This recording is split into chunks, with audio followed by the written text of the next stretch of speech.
मुस्लिम league नून के रहनुमा राना सनाउल्लाह को काबीना में वज़ारत दाखिला मरियम औरंगज़ेब को इत्तलात का कलमदान दिए जाने का इम्कान है।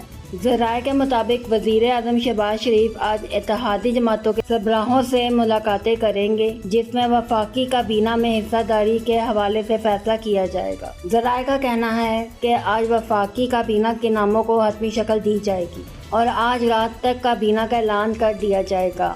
ज़राए के मुताबिक नई काबीना में राना सनाउल्लाह को वज़ारत दाखिला और मरियम औरंगज़ेब को वज़ारत इत्तलात का कलमदान दिया जाने का इम्कान है। वाज़ेह रहे कि गुज़श्ता हफ्ते अपोजिशन के इजलास में साबिक़ सदर आसिफ अली ज़रदारी ने भी राना सनाउल्लाह को वज़ीर दाखिला कहकर मुखातिब किया था।